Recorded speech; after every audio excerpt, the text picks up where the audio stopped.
Hey guys, welcome to our channel Educational Panacea. I am आशीष रंजन और बात करेंगे आज हम salient features of the Indian Constitution की। मैंने पहले के लेक्चर्स में आपको मेकिंग और हिस्ट्री बताई थी हमारे कॉन्स्टिट्यूशन की, और आज मैं आपको फीचर्स बताऊंगा जो कि बहुत इंपॉर्टेंट है एग्जाम के पर्पज से। तो आइए स्टार्ट करते हैं। देखिए, जैसे कि हमारा कॉन्स्टिट्यूशन जो है वो 26 नवंबर 1949 को अडॉप्ट किया गया था कॉन्स्टिट्यूएंट असेंबली के द्वारा। तब से लेकर के अब तक में काफी ज्यादा मेजर चेंजेस और अमेंडमेंट्स हुई है हमारी कॉन्स्टिट्यूशन में। तो एक सबसे बड़ा जो अमेंडमेंट माना जाता है, जिसे मिनी कॉन्स्टिट्यूशन भी कहा जाता है, वो है 1976 में जो किया गया था 42nd कॉन्स्टिट्यूशनल अमेंडमेंट एक्ट। और हमारा जो इंडियन कॉन्स्टिट्यूशन है वो वर्ल्ड का सबसे यूनिक कॉन्स्टिट्यूशन है, और इसके जो प्रोविजंस हैं लगभग दुनिया के हर कंट्री के कॉन्स्टिट्यूशन से लिए गए हैं, जो कि इसे यूनिक बनाते हैं। और इसके यूनिक बनने के और भी कई सारे रीजन हैं, तो जो कि फीचर्स से हमें पता लगे। तो आइए डिस्कस करते हैं। देखिए, सब सेकंड फीचर जो है, सबसे पहला जो फीचर्स है वो है लेंथीएस्ट कॉन्स्टिट्यूशन। देखिए, कॉन्स्टिट्यूशन जो होता है वो दो टाइप में क्लासिफाई किया जाता है, रिटन और अनरिटन। रिटन कॉन्स्टिट्यूशन जो कि यूएसए में फॉलो किया जाता है, अनरिटन कॉन्स्टिट्यूशन जो कि ब्रिटिश कॉन्स्टिट्यूशन फॉलो करती है। तो इंडिया का जो कॉन्स्टिट्यूशन है वो वर्ल्ड का लेंथीएस्ट रिटन कॉन्स्टिट्यूशन है। याद रखिएगा, रिटन कॉन्स्टिट्यूशन है, जो कि इसे थोड़ा सा यूनिक बनाता है। 26 नवंबर 1949 को जो हमारा कॉन्स्टिट्यूशन बना था, तब हमारे पास 395 आर्टिकल्स हुआ करते थे, जिसे 22 पार्ट में डिवाइड किया गया था, और 8 शेड्यूल हुआ करते थे। और प्रेजेंटली मैं लास्ट ईयर के डाटा की बात करूं जो कि अभी अवेलेबल है, उसमें 465 आर्टिकल्स हैं और 25 पार्ट्स में उसे डिवाइड किया गया है और 12 शेड्यूल्स हैं। तो हमारे लेंथीएस्ट कॉन्स्टिट्यूशन के बनने का रीजन और भी है। वो क्या है कि सिंगल कॉन्स्टिट्यूशन है, सेंटर के लिए भी और स्टेट के लिए भी। ऐसा नहीं है कि महाराष्ट्र के लिए अलग है कॉन्स्टिट्यूशन या यूपी के लिए अलग है और सेंट्रल गवर्नमेंट के लिए अलग कॉन्स्टिट्यूशन है, सबके लिए एक कॉन्स्टिट्यूशन है। और इंडिया जो है बहुत ज्यादा डाइवर्स है और वास्टनेस बहुत ज्यादा है इंडिया में, ये जो कि इसे लेंथीएस्ट कॉन्स्टिट्यूशन बनाती है। सेकंड फीचर की बात करते हैं। सेकंड क्या है हमारा? सोर्सेज। हमारे जो कॉन्स्टिट्यूशन का जो सोर्स है वो, उसमें जो प्रोविजंस है वो लगभग दुनिया के हर कॉन्स्टिट्यूशन से लिए गए हैं, बहुत सारे सोर्सेज से लिए गए हैं। जैसे कि अमेरिका, यूएसए, जहां से हमने फंडामेंटल राइट्स का कॉन्सेप्ट लिया है। यूएसएसआर जो कि आज के टाइम का रशिया है, वहां से हमने फंडामेंटल ड्यूटीज का कॉन्सेप्ट लिया है। ब्रिटेन जो कि ब्रिटेन, जहां से हमने सिंगल सिटीजनशिप और बाइकैमरलिज्म ऑफ पार्लियामेंट्री सिस्टम का कॉन्सेप्ट लिया है। सबसे ज्यादा जो इन्फ्लुएंस किया है हमारे सोर्सेज को इसमें, तो वो किया है गवर्नमेंट ऑफ इंडिया एक्ट 1935 में, जहां से हमने फेडरेशन हो गया और इमरजेंसी पावर हो गए, और बहुत सारे फीचर जो है वहां से हम ले लिए हैं। लगभग 200 से 250 प्रोविजन हमने गवर्नमेंट ऑफ इंडिया एक्ट 1935 से लिए हैं। थर्ड आता है हमारा रिजिडिटी एंड फ्लेक्सिबिलिटी। देखिए, कॉन्स्टिट्यूशन को दो और पार्ट में क्लासिफाई किया गया है, रिजिड और फ्लेक्सिबल। रिजिड कॉन्स्टिट्यूशन जो कि अमेरिकन कॉन्स्टिट्यूशन फॉलो करती है, जिसमें कि अमेंडमेंट करना एक प्रोसीजर सिस्टम के थ्रू अमेंडमेंट होती है, जिसमें कि मेजॉरिटी चाहिए होती है। और फ्लेक्सिबल जो होता है, जो कि ब्रिटिश कॉन्स्टिट्यूशन फॉलो करती है, जो कि ऑर्डिनरी लॉ के तहत, लॉ के अकॉर्डिंग जिसे पास किया, अमेंडमेंट की जाती है जिसमें। तो इंडिया का जो कॉन्स्टिट्यूशन है वो ना ही रिजिड है ना ही फ्लेक्सिबल, बल्कि एक मिक्स है दोनों का, जिसमें कि कई जब हमें जरूरत पड़ती है, जिस टाइम जैसे कि 2/3 मेजॉरिटी चाहिए होती है किसी चीज में, और कई चीज में ऑर्डिनरी लॉ के थ्रू हम अमेंडमेंट करके काम चला लेते हैं। देन इसमें फोर्थ फीचर आता है हमारा फेडरल सिस्टम विद यूनिटरी बायस। अब इसका मतलब क्या है? देखिए, इंडिया का जो कॉन्स्टिट्यूशन है वो फॉलो क्या करता है? फेडरल सिस्टम को फॉलो करता है, मींस फेडरल फीचर्स को शो करता है। फेडरल फीचर शो करने का मतलब दो गवर्नमेंट होती है, सेंट्रल गवर्नमेंट और स्टेट गवर्नमेंट।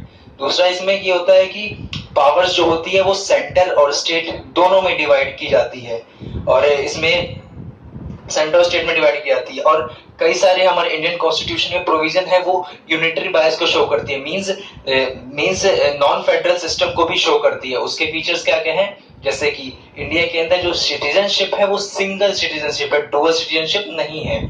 और इसमें कॉन्स्टिट्यूशन जो है वो सिंगल कॉन्स्टिट्यूशन है। और इसमें ऑल इंडिया सर्विसेज देख लीजिए आप, जिसमें आईएएस, आईपीएस और आईएफएस का रिक्रूटमेंट और सिलेक्शन किया जाता है, वो भी सिंगल है। तो ये शो करता है हमारे नॉन फेडरल सिस्टम को भी शो करता है। देन आता है हमारा पार्लियामेंट्री फॉर्म ऑफ गवर्नमेंट। इसमें क्या होता है, देखिए इंडियन कॉन्स्टिट्यूशन है वो ऑप्ट किया है British parliamentary system of government को, ना कि American presidential system of government को। पार्लियामेंट्री सिस्टम ऑफ गवर्नमेंट में होता क्या है, इसमें कोऑर्डिनेशन और कोएग्जिस्टेंस होता है एग्जीक्यूटिव और लेजिस्लेटिव का, दोनों का एक साथ। अब लेजिस्लेटिव और एग्जीक्यूटिव होते क्या चीज है, यहाँ पे ध्यान दीजिएगा। लेजिस्लेटिव जो कि लॉ बनाते हैं हमारे, जो कि पार्लियामेंट होते हैं। एग्जीक्यूटिव जो कि उन लॉ को फॉलो करते हैं, उन रूल्स को फॉलो करते हैं, उनको चलाते हैं थ्रू प्राइम मिनिस्टर हो गए जैसे, या चीफ मिनिस्टर हो गए। तो ये ब्रिटिश पार्लियामेंट्री फॉर्म से गवर्नमेंट को हम फॉलो करते हैं। इंडिया का जो पार्लियामेंट्री फॉर्म ऑफ गवर्नमेंट है उसके फीचर क्या है, उसका एक जैसे कि देख लीजिए, जो पार्टी पावर में होती है, जिसके पास मेजोरिटी जो पार्टी होती है वो रूल करती है। एग्जांपल के तौर पे दिल्ली का अगर मैं एग्जांपल हो, तो दिल्ली में अरविंद केजरीवाल गवर्नमेंट के पास 70 में से 67 सीट जीती थी उन्होंने, तो उनके पास मेजोरिटी थी, तो उनका रोल चल रहा है दिल्ली में, वो अपनी सरकार चला रहे हैं। देन आता है हमारा फंडामेंटल राइट्स। देखिए ध्यान दीजिएगा गाइस, फंडामेंटल राइट्स जो है ये बहुत इंपॉर्टेंट है, जिसे मूलभूत अधिकार भी कहा जाता है। ये हमारे कॉन्स्टिट्यूशन के पार्ट 3 में दिए गए हैं। देखिए ओरिजिनली जब 1949 में हमने अडॉप्ट किया था कॉन्स्टिट्यूशन को, तब हमारे पास टोटल 7 राइट थे, 7 फंडामेंटल राइट्स थे। कौन कौन से थे? Right to equality, right to freedom, right against exploitation, right to freedom of religion, constitutional and cultural, मैं रिपीट कर रहा हूं दोबारा से, right to equality, right to freedom, right against exploitation, right to freedom of religion, cultural and educational right, right to constitutional remedies और right to property. ये 7 fundamental rights दिए गए थे 1949 में। हालांकि 1978 में 44th कॉन्स्टिट्यूशनल अमेंडमेंट के बाद राइट टू प्रॉपर्टी, जो 7th हमारा फंडामेंटल राइट था, उसे डिलीट कर दिया गया। तो अब हमारे पास जो प्रेजेंट में जो है 6 राइट दिए गए हैं इंडिया के किसी भी सिटीजन के पास। तो देखिए फंडामेंटल राइट जो होता है, इसका जो नेचर क्या होता है, वो जस्टिसिएबल नेचर होता है। इसका मतलब क्या है, जस्टिसिएबल होने का मतलब है कि अगर इंडिया के किसी भी सिटीजन के साथ फंडामेंटल राइट का वायलेशन होता है या हनन होता है, तो that person can directly go to the supreme court. कोई जरूरत नहीं है उसे हायरार्की फॉलो करने की, वो पर्सन डायरेक्टली सुप्रीम कोर्ट में जाके फंडामेंटल राइट्स का वायलेशन के लिए बोल सकता है, और कोर्ट के थ्रू ये इन्फोर्सेबल भी होता है। और ध्यान रखिएगा, ये फंडामेंटल राइट जो है ये एब्सोल्यूट नहीं है, इसमें भी कुछ रेस्ट्रिक्शन है। और रेस्ट्रिक्शन कब होती है, देखिए जैसे कि नेशनल इमरजेंसी के टाइम आपके फंडामेंटल राइट्स का कोई वैलिडिटी नहीं रह जाती। देन आता है हमारा directive principle of state policy, इसे डीपीएसपी भी कहते हैं शॉर्ट में। देखिए डीपीएसपी जो हमारे डॉक्टर भीमराव अंबेडकर, जो कि ड्राफ्टिंग कमेटी के चेयरमैन थे, उन्होंने इसे डीपीएसपी को नॉवल फीचर कहा था। देखिए डायरेक्टिव प्रिंसिपल जो होते हैं, इसे बेसिकली तीन पार्ट में क्लासिफाई किया गया है, सोशलिस्टिक, गांधीयन और लिबरल इंटेलेक्चुअल, जिसे हम डिटेल में आगे आने वाले लेक्चर्स में बताऊंगा मैं आपको। तो फिलहाल के लिए देखिए, ये जो डीपीएसपी होता है ये नॉन जस्टिसिएबल होता है नेचर में, और ये पार्ट 4 में, ये हमारे पार्ट 4 में दिया गया है हमारे कॉन्स्टिट्यूशन के।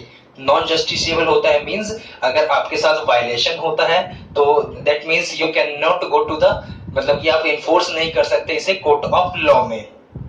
तो डायरेक्टिव प्रिंसिपल रहे, हालांकि ये हमारी कॉन्स्टिट्यूशन ही कहता है कि हमारी ये ड्यूटी स्टेट की ये ड्यूटी बनती है कि वो directive principles of state DPSP को लागू करें और लोग तक पहुंचाए। और आगे फीचर्स की और बात करते हैं। तो नेक्स्ट हमारा जो इंपॉर्टेंट फीचर यहाँ पे आता है वो है फंडामेंटल ड्यूटीज। देखिए जो ये फंडामेंटल ड्यूटीज है, ओरिजिनल जो हमारा कॉन्स्टिट्यूशन था उस वक्त हमारी कोई ड्यूटीज नहीं थी, लेकिन 1975 जो आपातकाल का 1975 से लेकर 1977 जो ये आपातकाल का दौर था, इमरजेंसी का दौर से गुजर रहा था भारत, उस टाइम ये 42nd कॉन्स्टिट्यूशनल अमेंडमेंट के तहत 10 फंडामेंटल ड्यूटीज को ऐड किया गया और बाद में एक ड्यूटीज को और ऐड किया 2002 में 86 कॉन्स्टिट्यूशनल अमेंडमेंट एक्ट के तहत। तो ये जो 10 ड्यूटी ऐड की गई थी 1976 में 42nd कॉन्स्टिट्यूशन एक्ट के तहत, वो की गई थी ऑन द रिकमेंडेशन ऑफ स्वर्ण सिंह कमेटी। नाम पे ध्यान दीजिएगा, यहाँ पे कई बार क्वेश्चंस आ जाता है एग्जाम में। स्वर्ण सिंह कमेटी की रिकमेंडेशन पे 10 फंडामेंटल ड्यूटीज को ऐड किया गया था। तो कुछ हमारी ड्यूटीज है, उनमें से कुछ ड्यूटीज मैं आपको बता दूं, जैसे कि रिस्पेक्ट करना हमारे कॉन्स्टिट्यूशन की, नेशनल एंथम की, नेशनल सॉन्ग की रिस्पेक्ट करना, कॉमन स्पिरिट ऑफ ब्रदरहुड भाईचारे को बढ़ावा देना, इंडिया की इंटीग्रिटी और यूनिटी को प्रोटेक्ट करना। तो ये हमारी कुछ ड्यूटीज बनती है राष्ट्र के प्रति। देन आता है कि India is a secular state. तो सेकुलर स्टेट, देखिए इंडिया जो है वो पर्टिकुलर इंडिया का कोई एक पर्टिकुलर रिलीजन नहीं है, किसी एक पर्टिकुलर धर्म को प्रमोट नहीं करता है, कोई इसकी ऑफिशियल रिलीजन नहीं है हमारे इंडियन स्टेट की। कई सारे ऐसे प्रोविजंस हैं हमारे कॉन्स्टिट्यूशन में जो कि ये क्लियर बताते हैं कि इंडिया सेकुलर स्टेट है। जैसे कि पहली बात तो कि ये सेकुलर, ये जो वर्ड है इससे भी 42nd कॉन्स्टिट्यूशनल अमेंडमेंट एक्ट 1976 के तहत ऐड किया गया है। तो हमारा जो प्रियम्बल है वो हमें लिबर्टी प्रोवाइड करता है, liberty of faith, liberty of belief और लिबर्टी ऑफ वर्शिप। किसी भी धर्म को मानने की, किसी भी धर्म की पूजा करने की, और पर्टिकुलर जो इंडिया के जो सिटीजन है वो किसी धर्म को मान सकते हैं।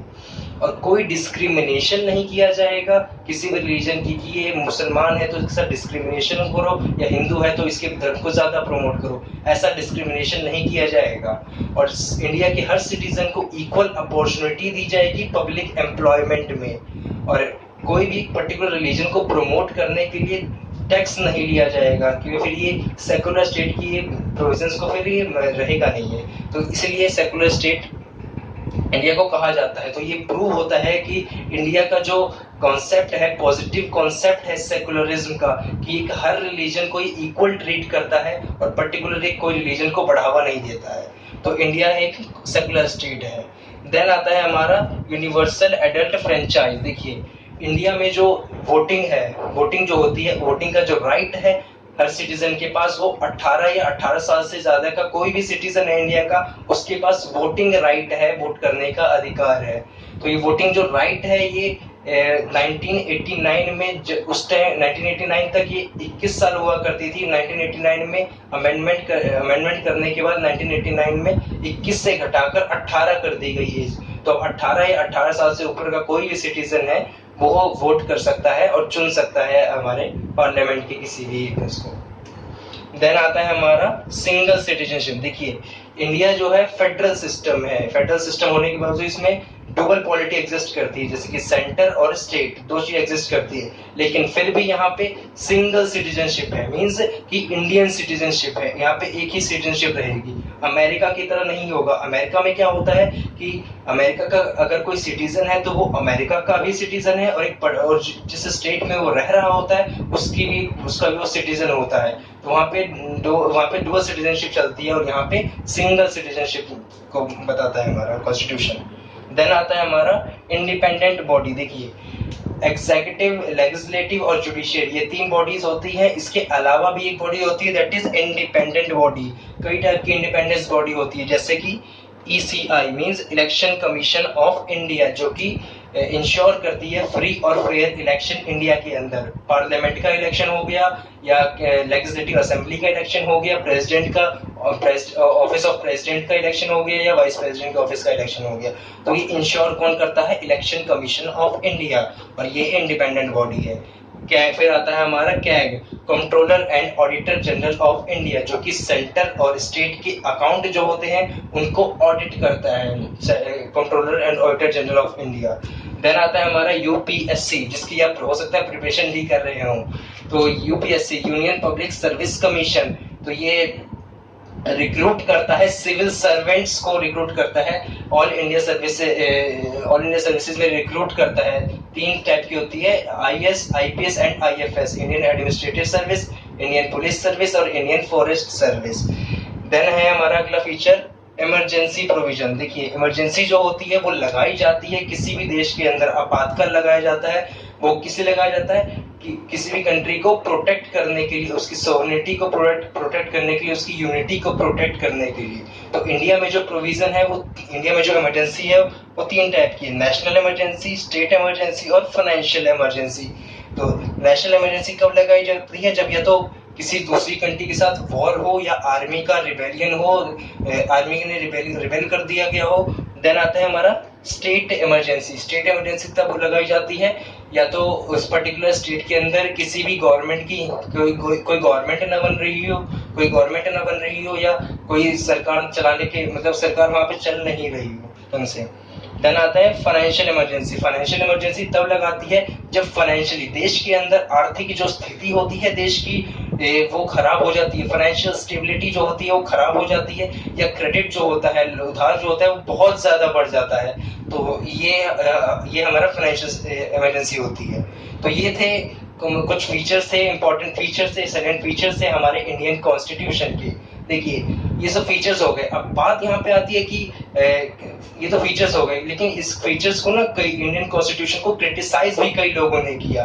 तो क्रिटिसाइज किया तो कई ग्राउंड्स पे क्रिटिसाइज किया गया, जैसे कि इंडिया की कॉन्स्टिट्यूशन को बोरोड कॉन्स्टिट्यूशन भी कहा गया। बोरोड इसलिए कहा गया कि इंडिया का जो कॉन्स्टिट्यूशन में जो प्रोविजन है वो दुनिया के हर कंट्री के कॉन्स्टिट्यूशन से लिए गए हैं, वहां से प्रोविजन। इसे अनगांधीयन कॉन्स्टिट्यूशन भी कहा जाता है। वो क्यों कहा जाता है? क्योंकि गांधी जी की फिलॉसफी और आइडल जो है वो इसमें नहीं दिखती है। क्रिटिक्स जो थे उनका ऐसा मानना था।